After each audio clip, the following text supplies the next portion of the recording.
Are you in need of trusty domestic helpers or skilled drivers or semi-skilled workers? Look no further. We specialize in matching dedicated domestic helpers and professional drivers with families just like yours. We also cater to companies and establishments seeking skilled workers from around the globe to fulfill your workforce needs. With our expert processing services, hiring the right talent has never been easier. Contact us today and discover how we can help you find the perfect fit.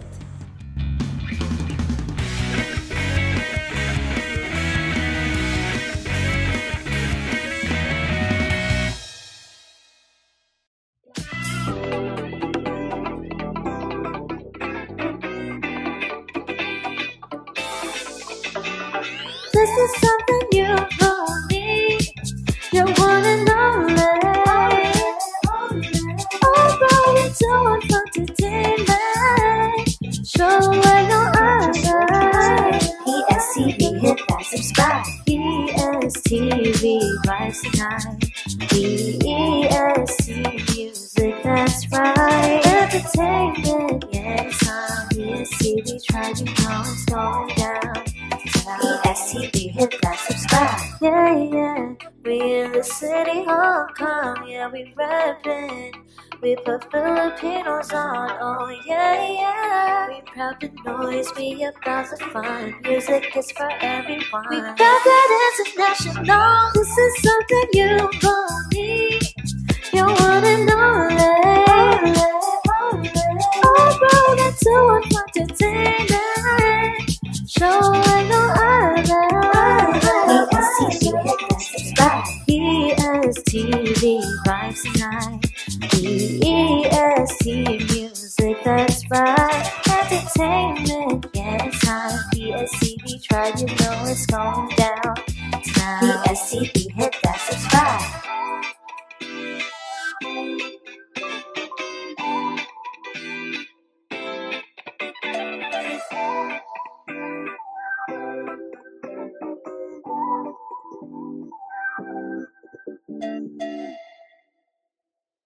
Yes, and a very beautiful, beautiful day to you, our beautiful PSTV tribe.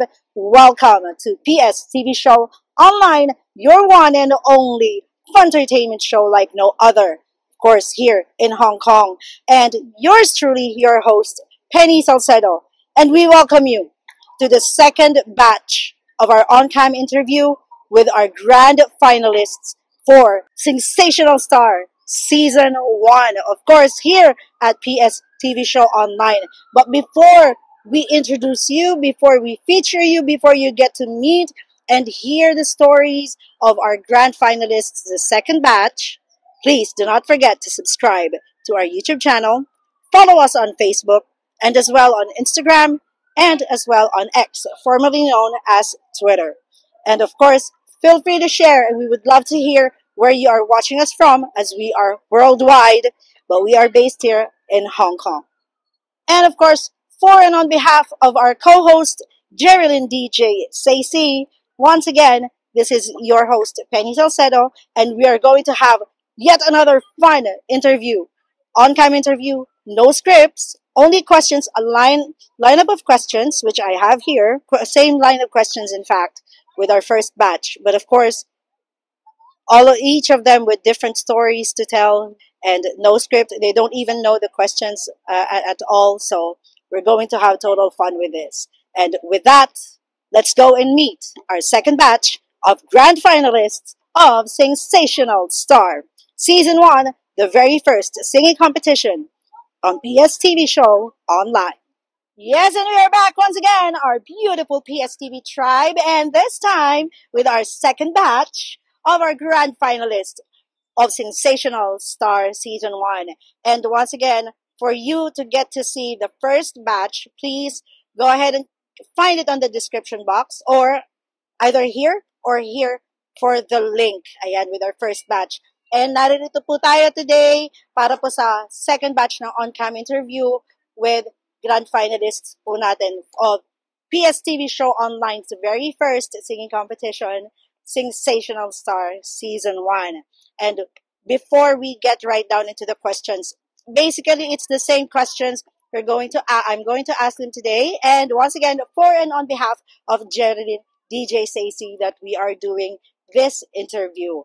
But before that, introduce muna sila ng kanilang sarili-sarili. Ayan. One by one, they will introduce themselves, where they are from, how many years they've been here in Hong Kong as a foreign domestic helper. So, Hello everyone, I am Annalisa Maki Bagakay. I'm from Pagadian City, Zamboanga del Sur. 4 years na po ako dito ngayon sa Hong Kong bilang isang domestic helper po. Thank you so much.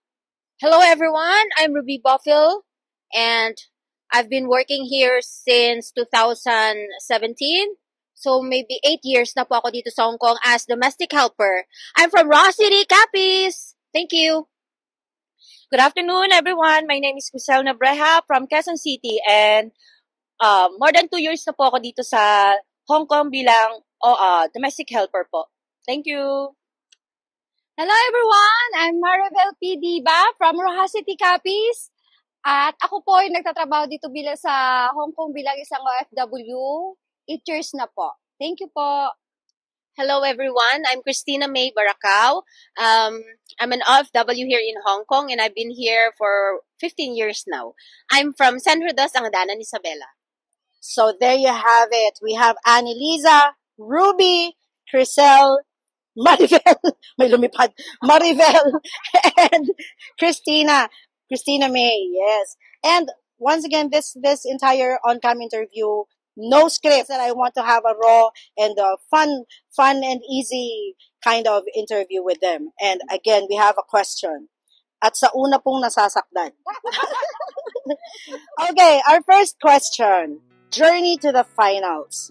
Can you share the most memorable moment on your journey to the grand finals of Sensational Stars Season 1?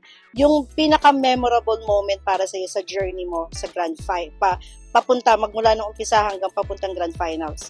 Alin yung most memorable? For me po, yung most memorable ng journey ko for the grand finals, yung monthly. Kasi never ko pong in-expect na makapasok po ako sa grand final. So ito po ngayon ako nakapasok ng one of the grand finals sa Sensational Season 1.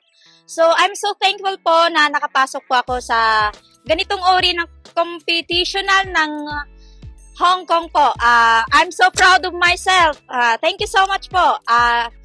Lalo na po kay Miss Penny and then kay Miss Marjorie. Jerilyn pala. Sorry. Sorry.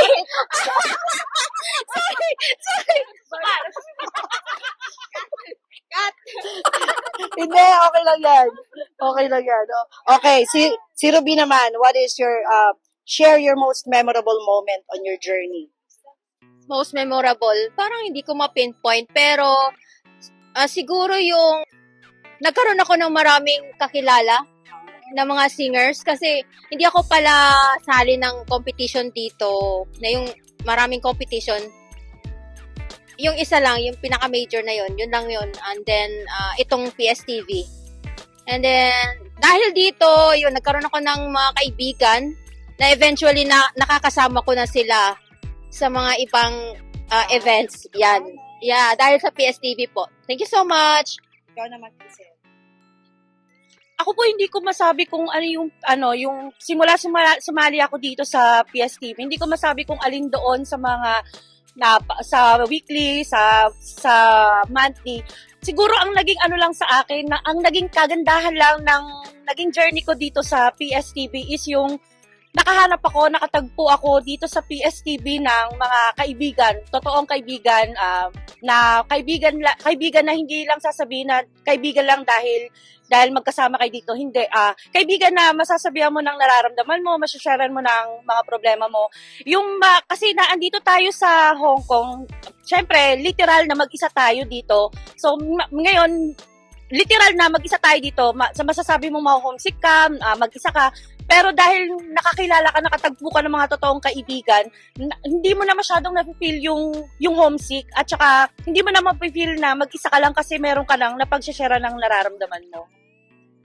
For me naman, yung pinaka-memorable ko, siguro, nung nag-audition ako sa Sensational, sa PSTV. Yun, pinaka-memorable na sa akin yun. Tapos, nung nag-start na ng weekly, tapos napasama ako doon hanggang sa monthly, hanggang ngayon, hindi ko makakalimutan. Yan ang pinaka-most memorable po sa akin. Para sa akin, there are two things na memorable sa akin. Siguro, una is noong natalo ako nung una akong natalo for, pero nakasali ulit for rebound. Yes, for weekly.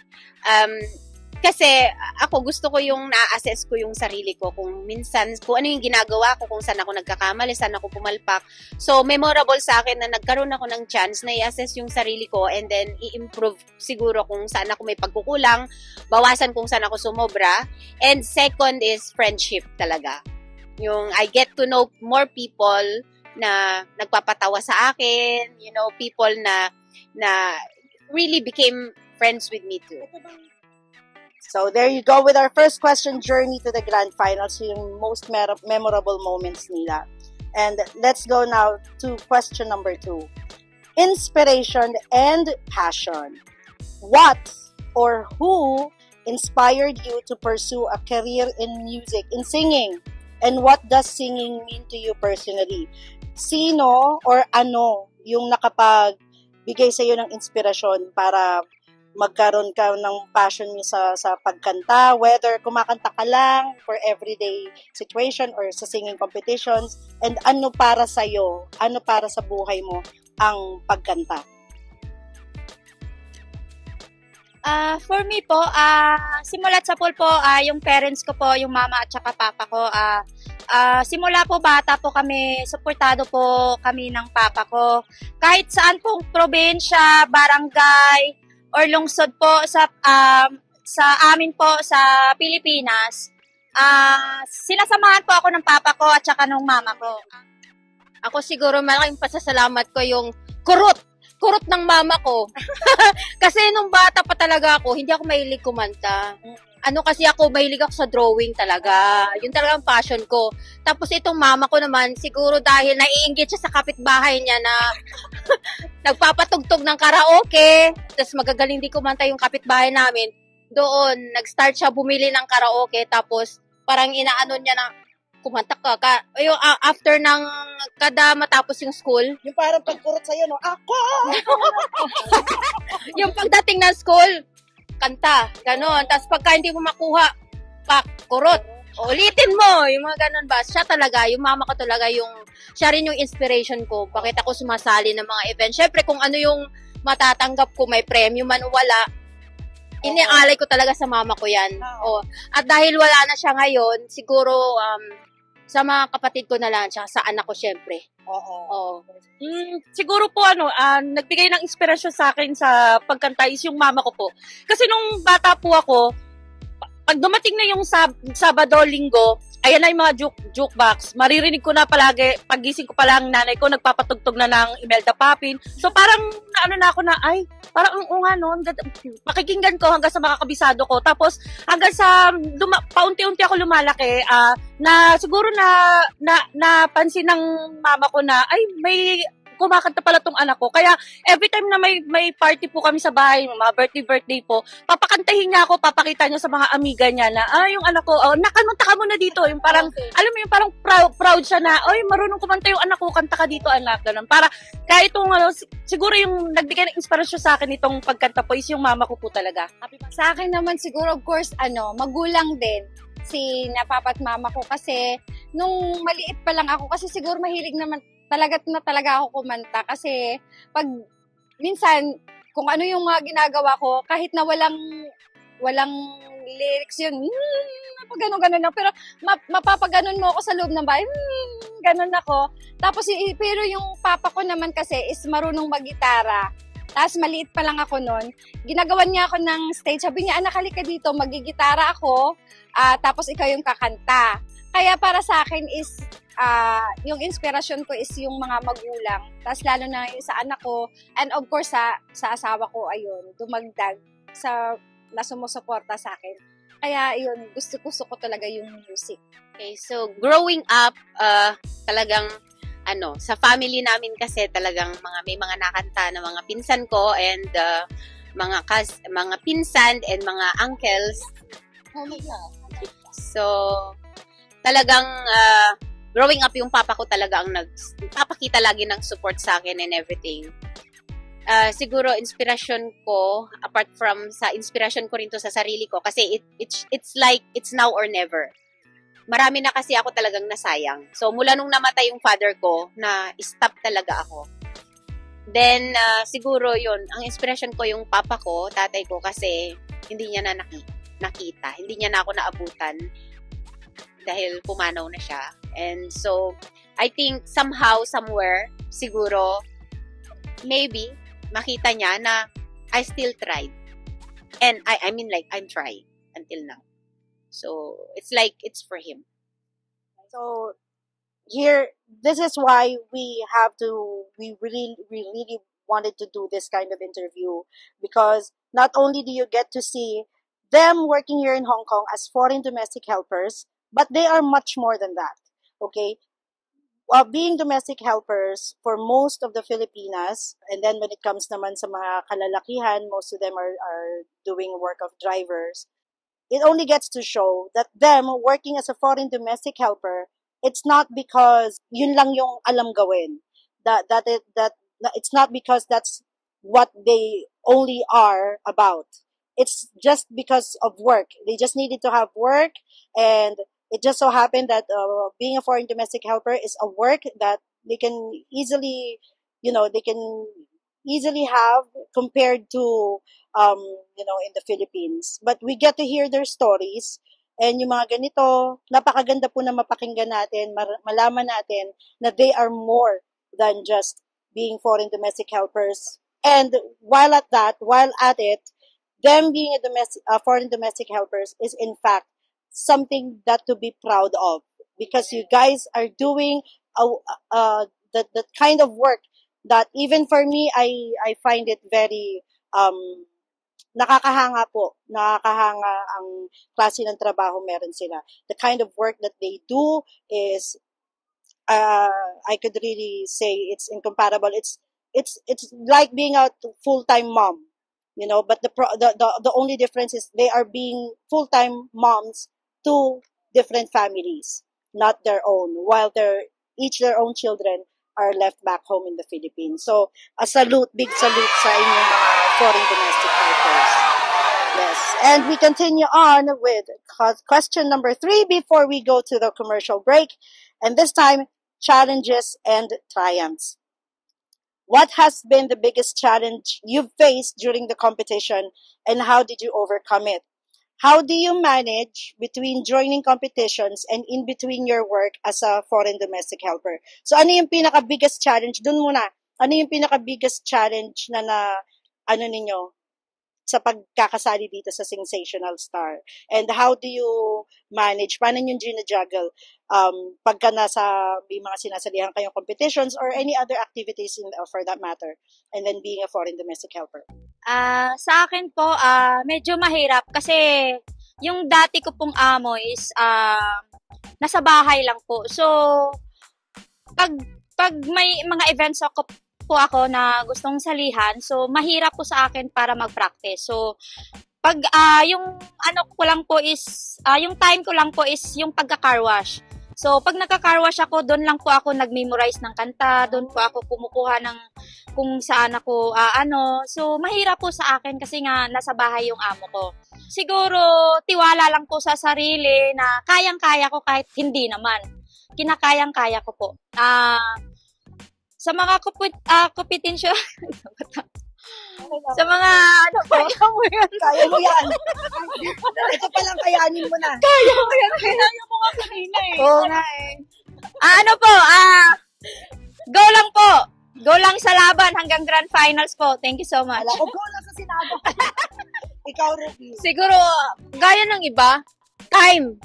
Yung time talaga ang problema naming mga Kasi very in demand yung oras. yung for example 9 p.m. ang tapos ng work ko, tapos hanggang 10 o'clock lang yung pag-iingay. Oh. Yeah, like nung nakaraan, kumanta ako, may nag-PM sa amo ko na pakisabi dyan sa helper mo na hinaan niya yung boses niya hanggang 10 o'clock.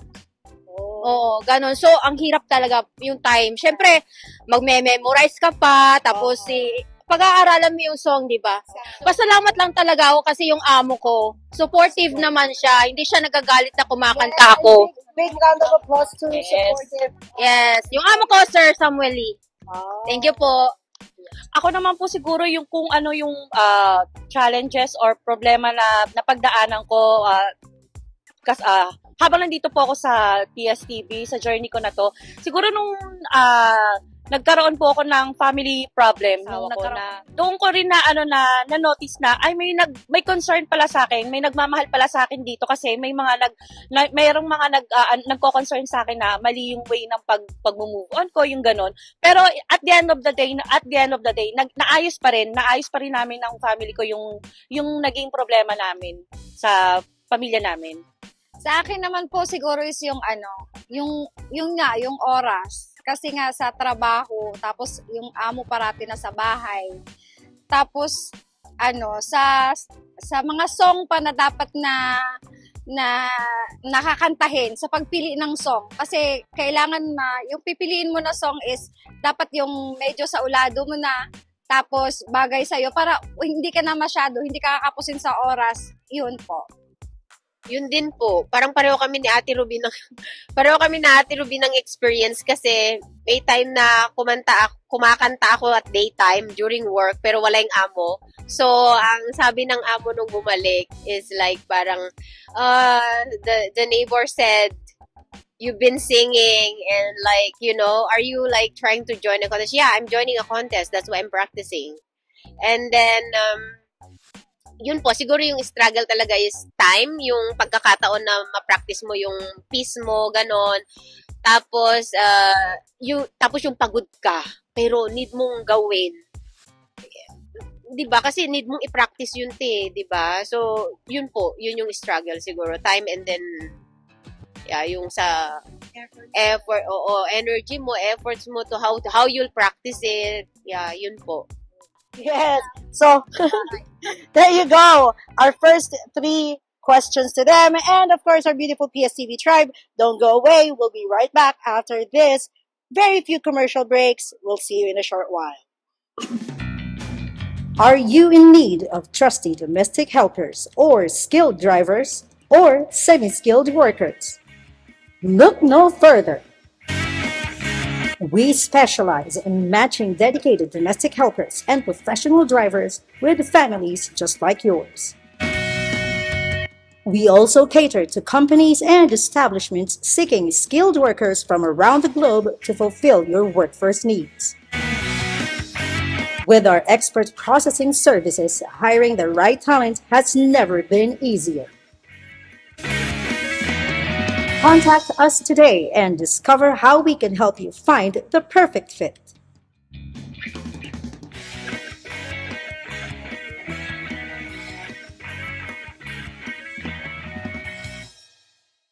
Two, one, two, hey, 2, 1. We provide and specialize in professional audio system rental and sound technician services with stage lights and as well instruments and DJ system.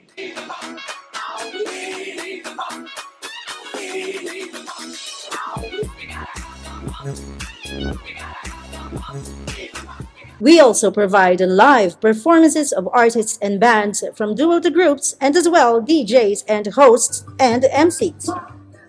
Featured on this video performing live is Vocal Point International Power Duo with Penny Salcedo and Geraldine DJ Sacy.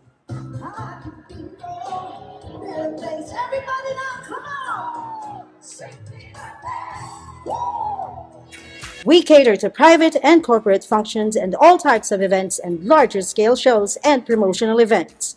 Contact us now at BGG 1111 Marketing and Multimedia Productions Company Limited. Yes, and we are back once again, our beautiful PSTV tribe, and of course with our second batch of on-cam interview. And in fact, these are they are already this batch.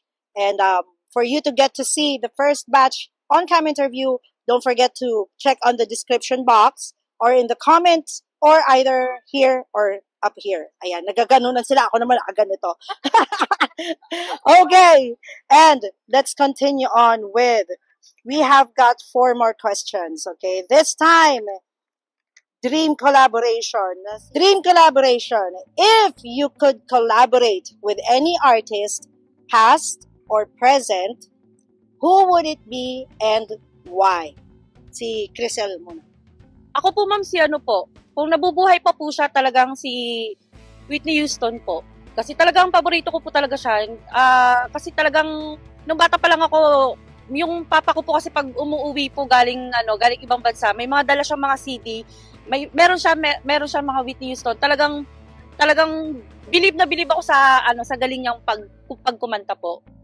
Eh kung iimbitahan ka niya ngayon. Wag mo ka naman, ma'am.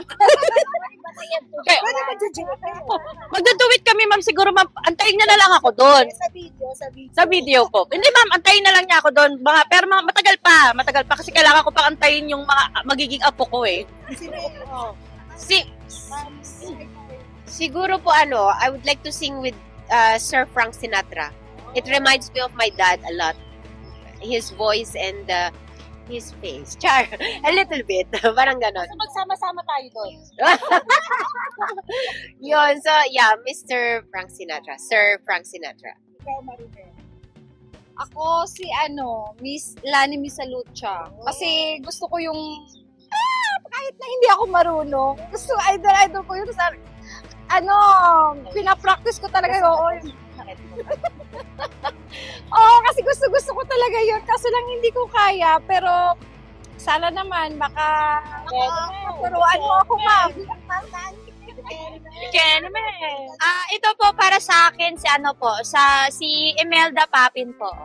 Yes. Lunes. Yeah, kasi nung bata pa lang po ako, isang linggong pag-ibig po yung kinanta ko sa stage.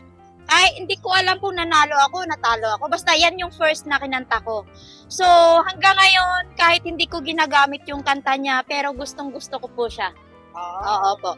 Siya yung talaga yung pinaka-idolize ko. Kasi Bisaya din siya, di ba? Yes. Oh, yes. In heaven na ba siya?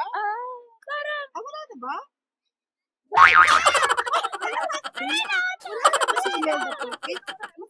Ano ka ba? Buhay ba siya? I-google mo nga muna. I-search mo. Parang search mo. Parang buhay pa siya. Kasi Miss Imelda Papin, di ba ang ganda ka ng pilik mata niya? Ay, tingnan niyo. I-google niyo. Kailan lang yung mga kapatid niya is pumunta dito, pumunta dun sa... Buhay pa ba? My goodness. Ay, oo nga, di ba? Pupunta dapat sila ng OWA. Isa lang ang makakasagot niyan. Si Google. 2,000 years later. Yes, 3 weeks ago. Ay, oo, sorry. Okay lang. Yung idol mo, tapos pinatay mo. Miss Imelda Papin, pasensya na po kayo. Lasing po kasi talaga siya eh. Sir Papin. Ay, naku, ikaw. Ako, syempre naman. Ako naman syempre yung legend, icon, Whitney Houston. Ako rin actually. Yes, siya talaga yung inspiration ko kasi yun nga yung kurot ng mama ko. One Moment in Time, yung pinakaunang song na pinapractice niya sa akin. Kaya Whitney talaga. Yes. Kompleto ako ng mga CD nyo. Di ba pa noon yung mga multiplex? Yun pa yun. Siya talaga. Ako ganun din. Kung sa present naman, isisingit ko lang. Dream collab ko syempre yung bias ko si Jimin ng BTS. Reset ko. Tapos na kayo. Hindi kasi patay na yung si Whitney. Hindi ko na makokolab. So, ang ano na lang, yung present na lang si Jimin ng BTS. Hello, Jimin! Sabay ganun, no? Okay, this time, up to the next question is winning aspirations. What would winning the title of Grand Champion mean to you, and how do you plan to use your platform? Ano para sa inyo? Gaano ka-importante yung mapalanunan nyo yung grand title as of course, as Grand Champion of Sensational Star? How will you use the platform kung kayo yung may ganong title? Paano kayong pwede makakontribute positively para sa society for having such title? Sa akin po, ma'am, para sa akin po talaga is dream come true. Kung sakali man po na papalarin tayo sa Grand Champion po. And then, gagamitin ko po talagang way yon kasi ako po sa sarili ko po is mahiyain po, hindi lang mukha, pero mahiyain po talaga ako kasi ngayon lang po ako natututong kumanta ng nakakakanta sa harap ng maraming tao. Kasi before po, pag kumakanta ako, tatayo pa lang po ako pag lumabas na yung salita sa bibig ko, nanginginig na talaga yung boses ko. Gagamitin ko po ito para mag-inspire sa mga pinanghihinaan ng loob, sa mga natatakot sumubok, na sumubok kayo, lumaban kayo, kaya nyo yan. Sana maituloy-tuloy ito sa yung laban na ito. Sana papalarin po. Hinahangad ko po talaga yon. And of course, yung pagkakataon na gamitin itong bilang isang napakagandang platform na sa isang katulad namin na sumasali sa mga contest na kagaya nito, ay yung lack of confidence po. Dapat alisin po natin yon sa mga sarili natin. Siguro, gaya ng sinabi nila, yung Grand Champion title, napakalaking word na po yan para sa isang katulad namin na domestic helper. Kasi mostly yung mga nagiging Grand Champions yung mga na talaga yung mga professionals na mga bihasa na sila. So malaking word po, malaking parang titulo na makakabit sa pangalan mo kung ikaw yung magiging Grand Champion. Tapos, siguro, kung ako man, papalarin, o sino man sa amin, siguro maging inspiration kami. No? Hindi lang dahil domestic helper, wala nang right na sumali sa mga pa-contest. So, ayun, maging inspiration po kami sa lahat ng mga nag-i-inspire o gustong sumubok, sumali, kumanta, yung passion nyo sa pagkanta. Huwag nyong i-keep lang sa loob ng isang kwarto. Ilabas nyo siya. Para sa labas din, marami kayong matutunan kung paano ba yung tamang pagkanta o marami kayong matutunan. So, thank you sa PSTV. Salamat din sa inyo. For me talaga, it's going to be like a big thing for me. Kasi, before lagi pag kumokontest ako, before bravo ako yung magsasabi na, sa mga school, when I was in college, pag merong, sinong representative natin sa singing, ako talaga yung magkukusa. Then, yun nga po, nung namatay yung father ko, nawala talaga yung confidence ko. Talagang nawala siya. So, nawala yung music sa akin. Kakanta lang ako dahil alam ng iba na kumakanta ako noon. So, parang, si May, kanta ka. So, kakanta lang ako. Yung passion nawala, yung talagang hindi ko na practice yung boses ko. Kumbaga, masasabi ko talaga na ang laki ng nawala sa akin. Yung potential lahat po talaga nawala po. So, para sa akin, yung at my age, na trinay ko pa rin to, kung makuha ko man po yung title is napakalaking bagay sa akin yun. And dream ko and matagal ko ng plan na mag-vlog. Talaga po. Kaya, siguro, kung sakali man, yun po yung malaking bagay na makakatulong sa akin para ma-push ko yung plans ko to vlog. Yes. Yun po. Pwedeng masimulan ka ba? Opo. And then, para, to inspire people na it's not too late. Para po sa akin, katulad ng sinabi nung 4 na magaganda, lahat sinabi na nila sa akin. Lahat sinabi na nila. So, para po sa akin, napakalaking bagay po na napasama ako sa Grand Finals ng PSTV. Kasi, hindi basta-basta yung PSTV. Kailangan ko talaga pakapalan ng mukha. Kung kaya mong tumayo sa harap ng maraming tao para lang makakanta, gawin mo. Kung passion mo talagang kumanta, gawin mo. Huwag kang mahiya.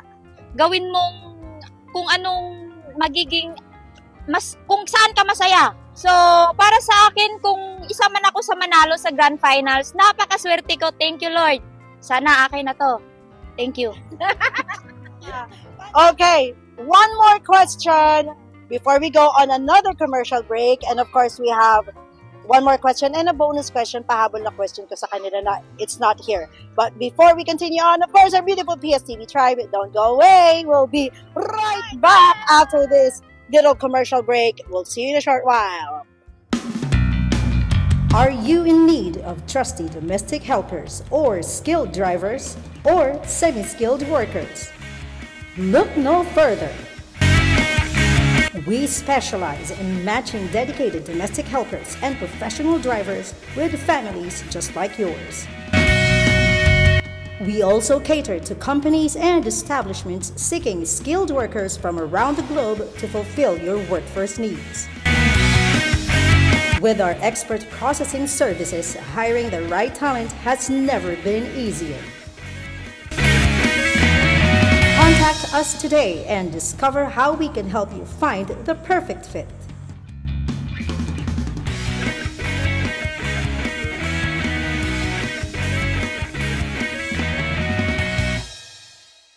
There you go, our beautiful PSTV tribe, and we are back once again, and we have a couple more questions, and of course with our on-cam interview with the second batch of our grand finalists of Sensational Stars Season 1.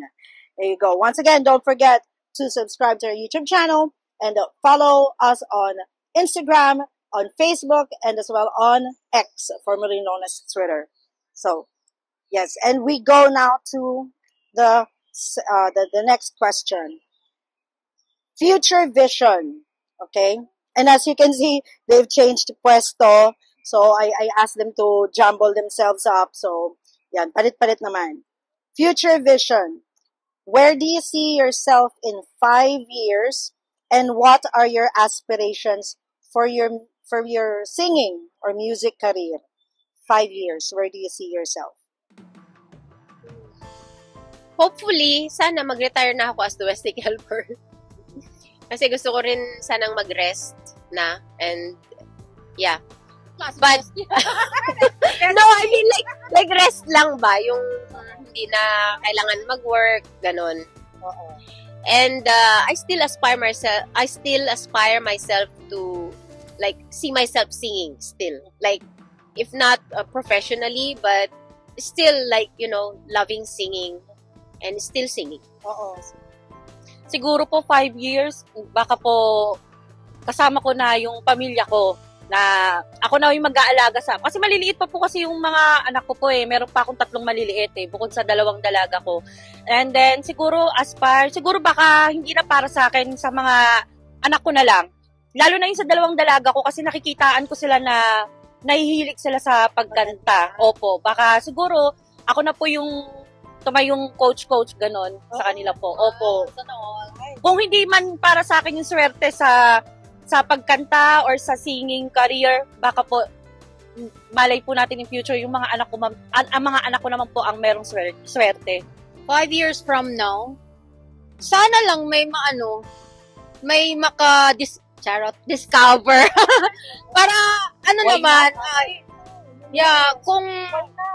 pero okay lang din naman kung nandito pa rin ako sa Hong Kong, but mas siguro mas magiging yung passion ba sa pagkanta, magiging ma-fulfill mo siya kung sa singing talaga. Yung magiging trabaho ko is career ko, singing career talaga. Saka, yung anak ko kasi very proud siya sa akin tuwing kumakanta ako. Siyempre, yung premyo ba? Siyempre, share ko sa kanila yung premyo. Kaya, siyempre, natutuwa sila sa akin pagka yung may natatanggap sila sa mga winnings ko. Tsaka yung panalo ko, hindi naman napupunta sa akin sa Hong Kong. Usually, sa Pinas sa Pinas siya talaga. So, sila talaga nakikinabang pagka yung nananalo ako. Kaya, yung strive ko ba na galingan ko siya para manalo. For me, about 5 years from now, we can predict naman kung ano yung mga mangyayari. Sana buhay pa tayo noon. Charot, gano'n.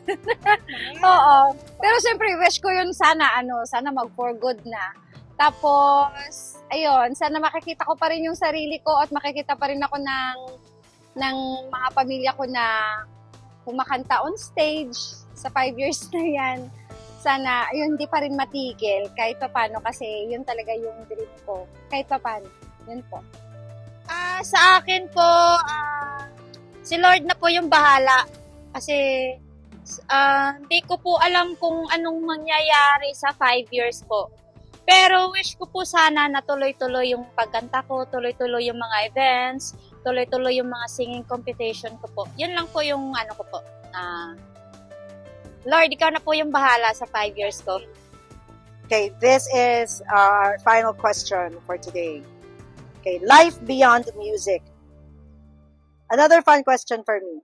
Aside from music, aside from singing, what other passions or hobbies do you have that people might not know about?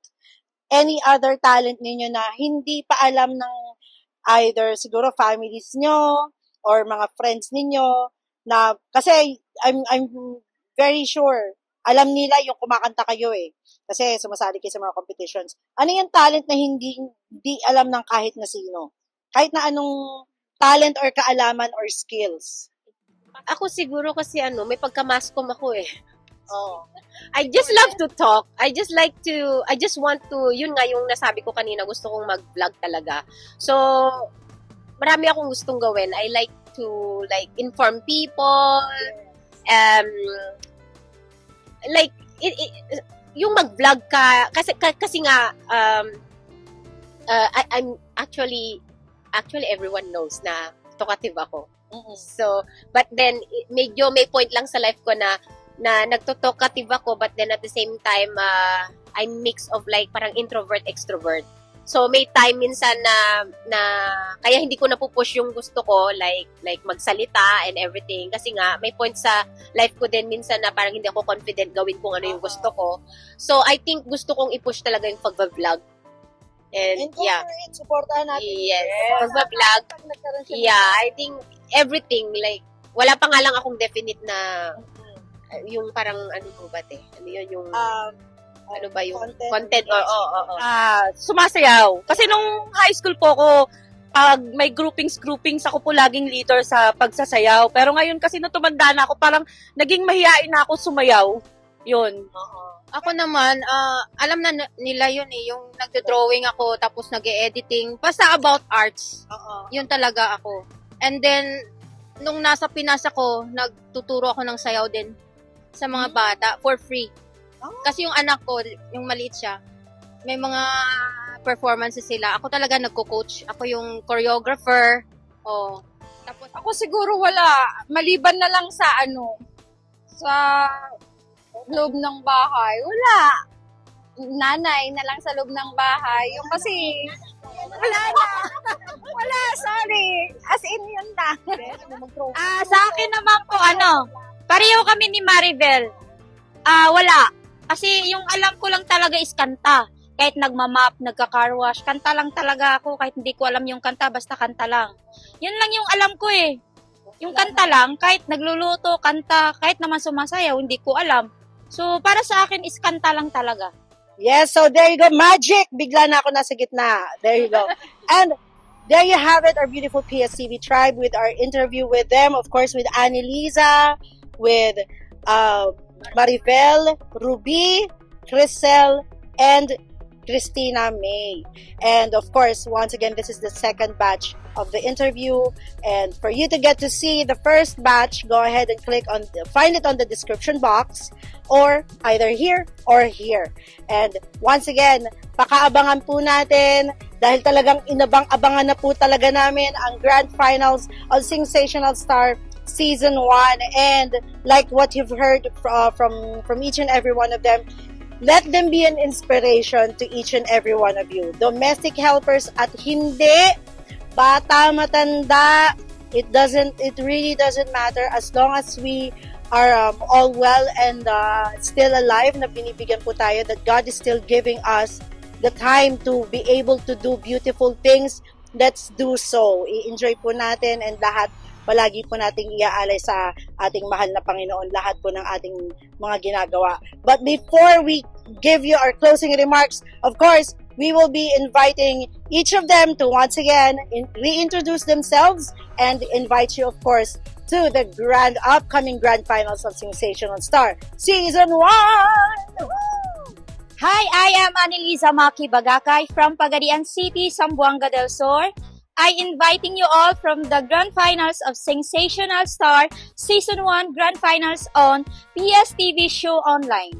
Hi, hello everyone. My name is Maribel P. Diba from Rojas City, Capiz. I am inviting you all a Sensational Star Season 1 Grand Final on PSTV Show Online. Thank you. Mabuhay! I'm Ruby Bofil of Rojas City, Capiz. Kag gina-invite ko kamo tanan nga maglantaw sa among Grand Finals diri sa PSTV Show Online, ang Sensational Stars Season 1 Grand Finals! Hello guys! Crisel Nabreja from Quezon City. Ini-invite ko po kayo manood ng Sensational Stars Season 1 Grand Final on PSTV Show Online. Like and share, guys! Hi everyone! I'm Christina May Baracao of Angadanan, Isabela, and I'm inviting you all to watch the Sensational Star Season 1 Grand Finals on PSTV Show Online. Yes, there you go! Our beautiful PSTV tribe! Thank you so much! Thank you so much for... Thank you so much for watching. And once again, don't forget to like, share, subscribe our YouTube channel, our Facebook page, our Instagram account, and of course, X, formerly known as Twitter, at PSTV Show Online, your one and only entertainment show like no other. PSTV Show Online! We put Filipinos on, oh yeah, yeah. We proud the noise, we about the fun. Music is for everyone. We got that international